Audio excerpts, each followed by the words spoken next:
Finding a meaning in life, ये बड़ी interesting मैं रिसर्च पढ़ रहा था। Meaning in life has 3 components. ये अब मैं सारी ना वेस्टर्न पर्सपेक्टिव और साइकोलॉजिस्ट की बातें आपको बता रहा हूँ।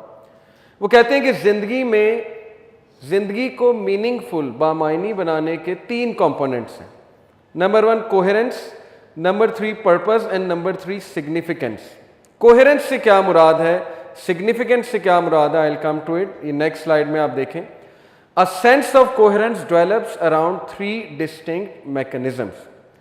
कोहेरेंस कहते हैं, जैसे जब हम एस्से लिखते हैं ना, आप लोग ने शायद कभी एस्से लिखा हो, तो हम कहते हैं कि इस एस्से में कोहेरेंस नहीं है। कोहेरेंस से क्या मुराद है कि ये आउट ऑफ ऑर्डर है।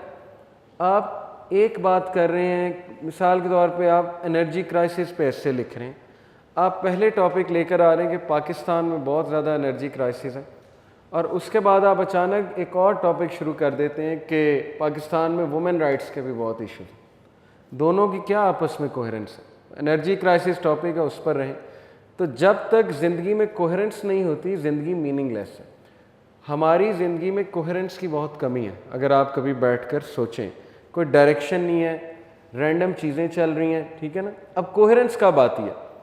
Coherence develops around 3 distinct mechanism. Coherence में 3 चीज़ें। Number 1 valued experiences, number 2 authentic relationships and number 3 directionality. What is meant by valued experiences? Valued experiences से क्या मुराद है? यानी आपकी ज़िंदगी के जितने भी एक्सपीरियंसेस हो रहे हैं वो वैल्यूएबल हैं। जैसे एक फिलोसफर ने कहा था, सेंटेंस पे गौर कीजिएगा, उसने कहा we learn from history that we do not learn from history. History से हम ये सीखते हैं कि हिस्ट्री से हम कुछ नहीं सीखते। इसलिए जिस बंदे ने ज़िंदगी में चपेड़ों से और मार से कुछ नहीं सीखा, तो उसके ज़ीरो एक्सपीरियंस है। उसके बाद उसके नॉन वैल्यूएबल एक्सपीरियंस है। उस बंदे की तलाक हो गई है, लेकिन वो सीख नहीं रहा मेरी तलाक क्यों हुई, तो वो ज़ीरो है वो बंदा। उसकी दोबारा तलाक हो जाएगी, क्योंकि उसने सीखा ही नहीं कि मेरा क्या कसूर था। वो सारा का सारा देख रहा है अगले का क्या कसूर था। वैल्यूड एक्सपीरियंसेस होने चाहिए आपकी लाइफ में। अगर आप बड़े हो रहे हैं और जहन आपका उतना सा है, तो फिर यू आर ज़ीरो और आपकी लाइफ मीनिंगलेस है। इसलिए एक्सपीरियंसेस से सीखें। एक्सपीरियंसेस से आप तब सीखेंगे जब आपकी अना मरेगी, जब आप जो है वो एरोगेंस से बाहर निकलेंगे। इसीलिए मैं यंगस्टर्स को समझाता हूँ कि जब आपको बड़े कोई बात समझाएं, आपके टीचर्स आपको कोई बात कर रहे हैं, तो उनके एक्सपीरियंस से सीखें, आपको वैल्यू दे रहे हैं। वो अपने लाइफ के 20 साल आपसे शेयर कर रहे हैं, ठीक है। हर एक्सपीरियंस को वैल्यूएबल बनाने की कोशिश करें। पॉजिटिव थिंकिंग है। अगर कोई हादसा हो गया, उसको वैल्यूएबल कैसे बनाना है, उससे सीख लें कि हादसा क्यों हुआ, हादसे की वजह क्या है। अगर आप स्लिप हो रहे हैं, इस एक्सपीरियंस को वैल्यूएबल बनाएं। अगर आप किसी गुनाह में मुलविस हैं, इसको वैल्यूएबल बनाएं, इस एक्सपीरियंस को, कि मैं गुनाह से बाहर निकलूं, और इसको वैल्यूएबल बना के अगलों को सिखाऊं कि मैं कैसे निकला था। ये वैल्यूएबल एक्सपीरियंस है। आजकल हर यंगस्टर जो है वो पड़ा हुआ है गुनाहों में। You know what I am talking about. आप वैल्यूएबल अपने एक्सपीरियंस से शेयर करें कि मैं ऐसे निकला था, और आप भी निकलें इंशाल्लाह। आप एक सर्कल बनाएं, उस सर्कल में बैठें और लोगों को भी बिठाएं, और इंशाल्लाह इन चीज़ों से निकालें। दूसरा, ऑथेंटिक रिलेशनशिप्स। रिलेशनशिप्स को टाइम देना चाहिए, और यहाँ पर इस्लाम से ज़्यादा बेहतरीन और हमें क्या गाइडलाइन देता है। देखें, क्रिश्चियनिटी, वेस्ट, जितने भी उनके पर्सपेक्टिव है ना, उसमें सिर्फ ये कि do good do good do good. Sanction नहीं हुई ये चीज़ें। सैंक्शन समझते हैं? लॉ बना देना, किसी चीज़ को लॉ बना देना, और अगर उस पर आप अमल नहीं करेंगे तो उसकी सज़ा देना, इसको कहते हैं सैंक्शन करना। जैसे मिसाल के तौर पे मैं कहूँ कि औरतों के साथ जो डिसरिस्पेक्ट करेगा उसे बहुत सज़ा मिलेगी, तो ये मैं अब सैंक्शन कर रहा हूँ उस लॉ को। औरतों की डिसरिस्पेक्ट के ऊपर एक पूरा लॉ बना रहा हूँ। अब रिलेशनशिप्स को इस्लाम ने सैंक्शन कर दिया बाकायदा। कैसे? रसूलुल्लाह सल्लल्लाहु अलैहि वसल्लम ने कहा कि बाप की रज़ा में अल्लाह की रज़ा है, और बाप की नाफरमानी में अल्लाह की नाफरमानी। ये क्या है सैंक्शन? कि ये कोई मजाक नहीं है। अगर बाप के साथ बदतमीज़ी करोगे तो ये अल्लाह ताला तक बात जाती, फिर अल्लाह कोई नहीं राज़ी तुमसे। रसूलुल्लाह सल्लल्लाहु अलैहि वसल्लम के पास एक साहबी आया, एक वो बूढ़े थे, उन्होंने कहा मेरा बेटा जो है वो मुझे पैसे नहीं देता है, शेयर नहीं करता है मेरे साथ। तो रसूलुल्लाह सल्लल्लाहु अलैहि वसल्लम ने बुलाया, डांटा, कहा कि तुम्हारा बाप है, इसने तुम्हें पाल पोस के बड़ा किया। तो वो इतना हैरान हुआ, तो उसने कहा कि मेरे माल में इनका शेयर है। उन्होंने कहा सारा इनका। हदीस का कॉन्टेक्स्ट बता रहा हूँ, पढ़िए ना आपने हदीस। तो रिलीजन सैंक्शन कर रहा है आपके रिलेशनशिप्स को। नबी सल्लल्लाहु अलैहि वसल्लम ने कहा कि एक बार जिब्राइल अलैहिस्सलाम आए नबी सल्लल्लाहु अलैहि वसल्लम के पास और 3 दुआएं दी, बदुआएं actually. He prayed against 3 people और रसूलुल्लाह सल्लल्लाहु अलैहि वसल्लम ने आमीन कहा। दुआ करने वाला, बदुआ करने वाला एंजल्स का सरदार और आमीन कहने वाला नबियों का सरदार। उनमें से एक बदुआ थी कि बर्बाद हो वो शख्स जिसके माँ बाप बूढ़े और वो सवाब ना, अजर ना ले उनकी खिदमत करके। और नबी सल्लल्लाहु अलैहि वसल्लम ने कहा आमीन। ये होता है सैंक्शन करना, मजाक नहीं है। तुमने अपने मॉरल्स को मजाक बना लिया कि good, be good, do good. अब कोई करे तो ठीक है, ना करे तो वो भी ठीक है। वो कहते हैं खुद ही लर्न कर जाएगा, ऐसे नहीं होता है। इस्लाम ने ईमान का हिस्सा बना दिया आपके रिलेशनशिप। नबी सल्लल्लाहु अलैहि वसल्लम ने कहा सिला रहमी वो तुम्हारे ईमान का हिस्सा है।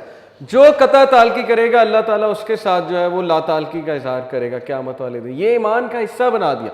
नबी सल्लल्लाहु अलैहि वसल्लम ने कहा तुम में से तब तक कोई सच्चा मोमिन नहीं हो सकता जब तक वो अपने भाई के लिए वो पसंद ना करे जो वो अपने लिए पसंद करता है। ये क्या, ये सैंक्शन है कि कोई नहीं तुम ईमान वाले, हम नहीं तुम्हें मानेंगे क़यामत वाले दिन ईमान वाले अगर तुमने ये ना किया। और फिर whoever of you truly believes in Allah and the hereafter let him be good to his neighbor। ये है कि नहीं हदीस कि वो अपने हमसाये के साथ अच्छा हो जाए। अच्छा होने से क्या मुराद है, उसका हाल चाल पूछो। यहाँ तक हदीस में आता है, सही हदीस है, कॉन्टेक्स्ट बता रहा हूँ कि जब आप कुर्बानी का गोश्त बनाएं तो उसमें ज़रा पानी डालें ताकि उसकी स्मेल जो है वो हमसाये तक ना पहुँचे। क्या पता उसने कुर्बानी ना की और उसके दिल में आए महरूमी, सेंस ऑफ महरूमी उसके दिल में ना आ जाए। ये है हमारा दीन रिलेशनशिप्स के हवाले से। तो दीन हमारा ऑथेंटिक रिलेशनशिप्स की तरफ हमें ले जाता है। किस तरह, सैंक्शन करके। कोई वे ऑफ लाइफ सैंक्शन नहीं कर रहा आप रिलेशनशिप्स के हवाले से। अल्लाह ताला कहता है तुम ईमान वाले ही नहीं हो अगर तुम्हारे रिलेशंस ऑथेंटिक कोई नहीं। ओके, कम्युनिटी बिल्डिंग की तरफ हमें मजहब जो है ले जा रहा है। नमाज क्या है, आप क्या समझते हैं, नमाज क्यों मर्दों को निकाला कंफर्ट जोन से कि आओ मस्जिद में खड़े हो आके? कम्युनिटी बिल्डिंग, मिलो एक दूसरे से, साथ खड़े हो, भाईचारा कायम करो, पैरों के साथ पैर जोड़ो, कंधों के साथ कंधा जोड़ो। ये क्या है, कम्युनिटी बिल्डिंग है। फास्टिंग क्यों जो है वो फ़र्ज़ करार दी, ताकि तुम गुरबा के बारे में फ़ील करो, तुम में एम्पैथी पैदा हो, तुम सेंसिटिव बनो। Again community building. तो ऑथेंटिक रिलेशनशिप्स ये सिर्फ इस्लाम हमें दे सकता है, बाकी सब फेक है। वेस्ट की हम बड़ी मिसाल देते हैं जी, वो बड़े अच्छे हैं, बड़े अच्छे हैं, ठीक है बड़े अच्छे हैं, मानते हैं वहाँ पे लोग अच्छे हैं, लेकिन ट्रस्ट मी जो उनका स्ट्रक्चर है ना सोसाइटी का, सोसाइटी के स्ट्रक्चर की बात कर रहा हूँ, वो प्रोफेशनल एथिक्स पर बेस्ड है। द रीज़न वो उनके एथिक्स इतने अच्छे हमें लगते हैं वो प्रोफेशनलिज्म की वजह से। वहाँ रिवॉर्ड किया जाता है एथिक्स को, वहाँ पर एक सिस्टम ऐसा बना दिया गया है कि अनएथिकल बंदे को पनिश किया जाता है और जो एथिकल है उसको रिवॉर्ड किया जाता है, उसको रिवॉर्ड पॉइंट्स दिए जाते हैं। असल में बहुत सी चीज़ें फेक हैं हमारी दुनिया में, इंक्लूडिंग रिलेशनशिप्स। ये आप दोस्तियों में भी देखेंगे। एक दोस्त जिसे आप बहुत अच्छा दोस्त समझ रहे हैं, आपको पता लग जाएगा कि आपका कितना अच्छा दोस्त है जब कोई मुश्किल वक्त आएगा, जब कोई ज़ाहिर है कि डिफेंड करने की बारी आएगी, या जब कोई अल्लाह रसूल की बारी आएगी। ज़ाहिर है कि एक दोस्त आपका बहुत अच्छा दोस्त है लेकिन उसके बाद आप इस्लामी हो गए, गाने भी छोड़ दिए, सब छोड़ दिए। तो अगर तो आपको छोड़ गया, इसका मतलब कि ये इनऑथेंटिक रिलेशन है, फेक रिलेशनशिप था। आपके साथ ऐसे ही जुड़ा हुआ था सिगरेट वगैरह पीने के लिए और खेल तमाशा करने के लिए। जैसे ही आपने को पते की बात की और साइड पे हो गया। तो दुनिया के जो रिलेशंस हैं विदाउट अल्लाह इन इक्वेशन वो सब फेक है मेरे नज़दीक। वो खोखले हैं स्पाइडर वेब की तरह। जो relation for the sake of Allah वो ऑथेंटिक रिलेशनशिप है। एक रिसर्च भी कंडक्ट हुई है हार्वर्ड यूनिवर्सिटी में, लॉन्गिट्यूडनल स्टडी यानी स्टडी ओवर टाइम। उन्होंने अपने कुछ ग्रेजुएट्स की जो है वो लाइफ स्टडी की, तकरीबन 15 से 20 साल। ये हार्वर्ड करता रहता है, अपने 10-15 ग्रेजुएट्स के नाम लिखता है जो टॉप के ग्रेजुएट्स हैं, उनकी लाइफ को स्टडी करता है as a social study, sociology की स्टडी। उन्होंने क्या देखा कि सबसे ज़्यादा खुश और सबसे ज़्यादा सक्सेसफुल वो लोग थे जिनके ऑथेंटिक रिलेशंस थे, जो अपने रिलेशंस में बहुत अच्छे थे, जो अपनी फैमिली वालों के साथ बहुत अच्छे थे। तो वो सबसे ज़्यादा खुश थे और उनकी इनकम भी सबसे ज़्यादा हायर थी, क्योंकि जब इंसान खुश होता है तो वो काम भी अच्छा करता है। ये बहुत बुनियादी सी बात है, बेसिक सी बात है। रिसर्चेस कंडक्ट हुई हैं कि अगर आप अपने एम्प्लॉयज़ को छुट्टियां दोगे ना उनकी फैमिली इवेंट्स के लिए, उनकी प्रोडक्टिविटी बढ़ेगी क्योंकि वो खुश रहेंगे। ठीक है। सो दूसरी चीज़ कोहेरेंस के लिए होगी ऑथेंटिक रिलेशनशिप। तीसरी चीज़ कोहेरेंस के लिए डायरेक्शनैलिटी। डायरेक्शनैलिटी से क्या मुराद है कि आपकी कोई डायरेक्शन होनी चाहिए जब आप कोई चीज़ करने जा रहे हो, उसका keeping the end result in mind. Smart goals का पता है आपको, SMART, specific, measurable, okay, accurate. I think A से एक्यूरेट है, correct me if I am wrong, और आर से जो है वो I think reliable, and T से रियलिस्टिक, एंड टी से टाइम बाउंड। स्मार्ट गोल्स पे कभी रिसर्च कीजिएगा, अभी टाइम नहीं है मेरे पास मैं सारा समझाऊं। डायरेक्शनैलिटी से मुराद है कि जो भी आप कर रहे हैं वो स्मार्ट होना चाहिए।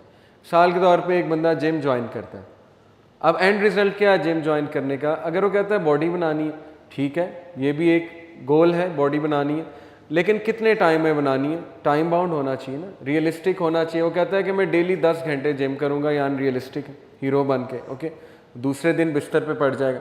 इसलिए रियलिस्टिक भी होना चाहिए, टाइम बाउंड भी होना चाहिए, और उसके अगेंस्ट एक पैरामीटर होना चाहिए चेक करने के लिए। अब रिलीजन आपको डायरेक्शनैलिटी कैसे दे रहा है? रिलीजन आपको तीनों चीज़ों में डायरेक्शनैलिटी दे रहा है। 3 चीज़ें होती हैं, एक बेहतरीन तालीमी निज़ाम में 3 चीज़ें होती हैं। क्या क्या? Number 1 psychological grooming, number 2 physical grooming, और नंबर 3 आपकी स्पिरिचुअल ग्रूमिंग, क्योंकि हम माइंड, बॉडी और सोल हैं। साइकोलॉजिकल ग्रूमिंग से मुराद क्या है कि आपको साइकोलॉजिकली एक डायरेक्शन दी जा रही है कि तुमने ऐसा बनना है। अब आपने कैसा बनना है? मेरे सामने क्या डायरेक्शन है, मैं किसे अपनी डायरेक्शन बनाऊं साइकोलॉजिकली स्पीकिंग, कि मैंने ऐसा बनना है। मेरे सामने अगर मैं किसी एक्टर की मिसाल लाता हूं कि मैंने ऐसा बनना है, तो कल को मैं उसके बारे में ख़बर पढ़ता हूं कि वो ओवर स्पीडिंग कर रहा था नशे की हालत में और उसने गाड़ी मार दी, तो इसका मतलब वो तो साइकोलॉजिकली स्टेबल ही नहीं है। मैं उसको डायरेक्शन कैसे दे सकता हूँ, अपनी डायरेक्शन उसको कैसे बना सकता हूँ? इसी तरह अगर मैंने स्पिरिचुअली ग्रो करना है, डायरेक्शन देनी है, उसका पैरामीटर क्या है? व्हाट विल टेल मी मैं स्पिरिचुअली कितना ऊपर जा रहा हूँ? How can I check? वो चेक, वो क्राइटेरिया, वो पैरामीटर्स कहाँ लिखे हुए हैं? बुद्धिज़्म में लिखे हैं, हिंदुइज्म में लिखे हैं, क्रिश्चियनिटी में लिखे हैं? कहाँ से पकड़ूँ स्पिरिचुअलिटी के डायरेक्शनैलिटी? ओके, साइकोलॉजिकल डायरेक्शनैलिटी से मुराद ये है कि क्या मैं बाइसनेस ख़त्म कर रहा हूँ? बाइसनेस समझते हैं? तासुब, किसी के बारे में तासुब रखना कि ये मुझसे नीच है, ये साइकोलॉजिकल बीमारी है, इसको, ये साइकोलॉजिकल डिसऑर्डर है। इसको कहते हैं साइकोलॉजी की लैंग्वेज में नार्सिसिज्म, कि एक बंदा अपनी बहुत तारीफ करता है और दूसरे को कुछ नहीं समझता है, उसको नार्सिसिस्ट कहते हैं। तो क्या मैं इसको हल कर चुका हूँ? मेरे पास क्या डायरेक्शन है इसको हल करने की? डायरेक्शनैलिटी चाहिए। उसके बाद फिजिकल पे आ जाए। फिजिकल में डायरेक्शनैलिटी क्या है? एक बंदा सुअर खा रहा है और कहता है मुझे डायबिटीज़ हो गई, शुगर हो गई, तो इसका मतलब कि उसे पता ही नहीं सुअर हराम है, पिग हराम है, उसके बाद डायरेक्शन ही नहीं बेचारे के पास। एक बंदा अल्कोहल पीता है, गोरे की बात कर रहा हूँ, उसके पास क्या डायरेक्शन है कि डेली कितना पीना है, या पीना भी है कि नहीं पीना? कौन बताएगा? डॉक्टर बताएगा। व्हाट इफ डॉक्टर खुद अल्कोहलिस्ट है? डॉक्टर्स बहुत से खुद अल्कोहलिस्ट होते हैं, क्या पता डॉक्टर भी उसके साथ पीता हो।